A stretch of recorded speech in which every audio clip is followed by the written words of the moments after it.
Hello viewers, আশা করি সকলে ভালো আছেন। আমার কিছু দর্শক বন্ধুদের অনুরোধে আজকে বানিয়ে দেখাবো ইনস্ট্যান্ট পদ্ধতিতে ভেজ পিৎজা। যে কোনো তাওয়া বা ফ্রাইং প্যানেই বানাতে পারবেন। এছাড়াও থাকবে কিছু টিপস পিৎজা বানানোর সময়, যেগুলো আপনাদের কাছে অবশ্যই হেল্পফুল হবে। নমস্কার, আমি মৌ, আপনারা দেখছেন মৌর সাথে রান্নাবান্না। রেসিপিটি ভালো লাগলে লাইক দিয়ে শেয়ার করে দেবেন। প্রতিদিন নিয়মিত রেসিপি পেতে আমাদের চ্যানেলটি সাবস্ক্রাইব করে বেল নোটিফিকেশন অন রাখুন। প্রথমে পিৎজা বেস বানানোর জন্য একটি মিক্সিং বোলে নিয়েছি টোটাল 1.5 কাপ ময়দা। 1.5 কাপ ময়দা পরিমাণে 350 গ্রাম। পিৎজা বেস ক্রিস্পি করার জন্য দিয়ে দিলাম 1 টেবিল চামচ সুজি, 2 চামচ চিনি, আধা চামচ বেকিং সোডার সাথে আধা চামচ বেকিং পাউডার মিশিয়ে দিয়ে দিলাম। বেকিং সোডাকেই খাবার সোডা বলা হয়। যারা ইস্ট দিতে চান, আধা কাপ গরম জলে 1 চামচ ইস্ট ভিজিয়ে দিয়ে দেবেন। ভালো করে শুকনো উপকরণ সব মেশানো হয়ে গেলে দিয়ে দিলাম স্বাদ মতন লবণ মেশানোর পর দিয়ে দিলাম 3 টেবিল চামচ তেল। এখানে আমি সানফ্লাওয়ার অয়েল ব্যবহার করেছি, আপনারা যে কোনো রিফাইন্ড অয়েল দিতে পারেন। খুব ভালো করে তেল মেশাতে হবে যাতে কোথাও কম বা বেশি না থাকে। এবার হালকা উষ্ণ জল দিয়ে মেখে নিতে হবে। একটা নরম ডো তৈরি করতে হবে। সাধারণত লুচি পরোটার জন্য যেরকম ডো বানাতে হয় তার থেকেও নরম করে মাখতে হবে। কিভাবে বুঝবেন পিৎজার ডো সঠিক মাখা হয়েছে কিনা? যখন দেখবেন ময়দা মাখার পর এরকম হাতে সামান্য চিপকে যাচ্ছে, বুঝবেন সঠিক মাখা হয়েছে। কারণ এই ডো 30 মিনিটের জন্য সেট হতে দিতেই হবে। এটা খুবই গুরুত্বপূর্ণ। সেট হওয়ার পর ডো এক্সট্রা জল অ্যাবজর্ব করে নেবে, তখন এইরকম চিপচিপে আর থাকবে না। 30 মিনিটের জন্য রেখে দিলাম। ততক্ষণে এইদিকে পিৎজা টপিং রেডি করব।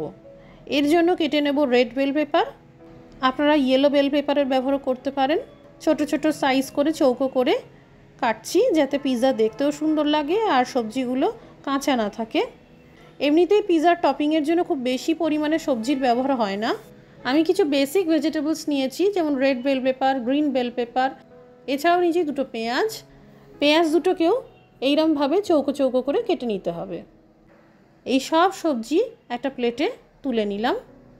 এই সবজি ছাড়াও আপনারা সম্ভব হলে পনির, অলিভ, মাশরুম এগুলোও দিতে পারেন। 2টো টমেটো দানা বের করে ছোট ছোট করে কেটে নিয়েছি। ফ্রাইং প্যানে 1 চামচ তেল দিয়ে দিলাম। এবার টপিংয়ের এই সমস্ত সবজিগুলোকে জাস্ট 2 মিনিটের জন্য সাঁতলে নেব।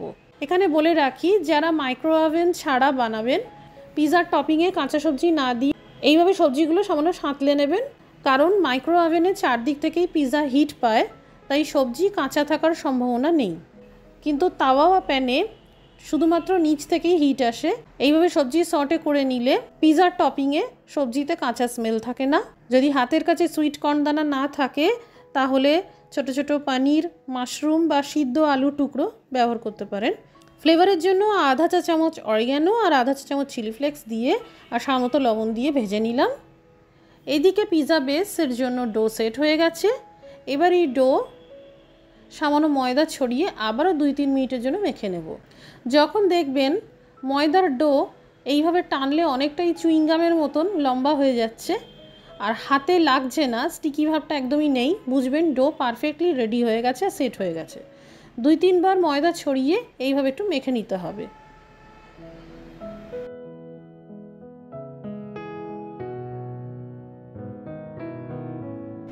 এইবার সমান 3 ভাগে ভাগ করে নিলাম যাতে পিৎজার সাইজগুলো একদম সমান হয়। 6 ইঞ্চি সাইজের 3টে পিৎজা আরামসে তৈরি হয়ে যাবে।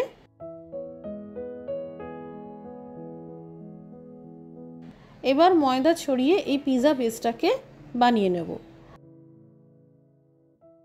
হাত দিয়ে যতটা সম্ভব চেপে চেপে ছড়িয়ে দিলাম। এবার হালকা হাতে বেলে নিতে হবে।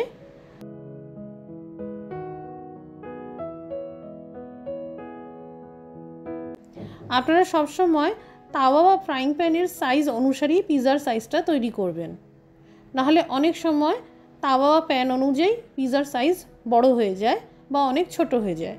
আমি আরেকটু বেলে সাইজটাকে বড় করে নিলাম।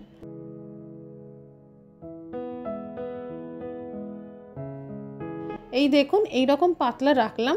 যেহেতু মাইক্রোওভেন ছাড়া বানাবো সেই কারণে একটা কাঁটা চামচ দিয়ে এইভাবে ছিদ্র করে দিতে হবে যাতে পিৎজার বেসটা পরোটার মতন ফুলে না যায়। ফ্রাইং প্যানে দিয়ে দিলাম 1 চামচ তেল। মিডিয়াম আঁচে প্যান গরম করে এই পিৎজা বেসটা দিয়ে দিলাম। দেখবেন 1 মিনিট পরেই একদিকটা ভালোভাবে ভেজে গেছে। খুব বেশি ভাজবেন না, জাস্ট হালকা করে ভাজতে হবে, তারপরেই উল্টে দিয়ে অপর দিকটাও হালকা করে ভেজে নিতে হবে। এইভাবে হালকা করে ভেজে নিয়ে প্লাস্টিক প্যাকেটে করে এই পিৎজা বেস বাড়িতেই বানিয়ে আপনারা 1 মাস পর্যন্ত সংরক্ষণ করতে পারবেন।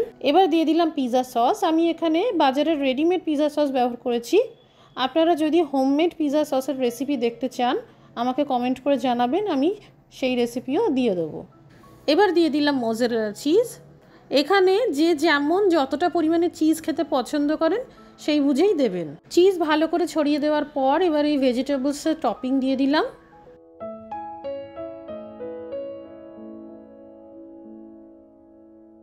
ওপর থেকে আবারও চিজ ছড়িয়ে দিলাম। এবার কম আঁচে ঢেকে 5 মিনিটের জন্য বেক করে নেব। যদি দেখেন এই পর্যায়ে পিৎজা নিচ থেকে পুড়ে যেতে পারে, সেক্ষেত্রে একটা তাওয়া বা চাটু মতন রেখে দেবেন, আর তার উপরেও প্যানটাকে রেখে পিৎজা বানিয়ে নিতে পারেন। কোনো সমস্যা হবে না, আর পিৎজা পুড়েও যাবে না। এই দেখুন, ইনস্ট্যান্ট ভেজ পিৎজা একদম রেডি। মনেই হচ্ছে না বাড়িতে বানানো। এইভাবে খুবই সহজে বাড়িতে বানাতে পারবেন। বাড়িতে বানালে কমেন্ট করে আমাদের জানাতে পারেন কেমন তৈরি হলো। রেসিপি সংক্রান্ত কোনো জিজ্ঞাসা থাকলে কমেন্ট করে জানাবেন, আমরা 24 ঘন্টার মধ্যে রিপ্লাই করে দেবো। আজকের রেসিপিটি দেখার জন্য অসংখ্য ধন্যবাদ। সবাই ভালো থাকুন, সুস্থ থাকুন।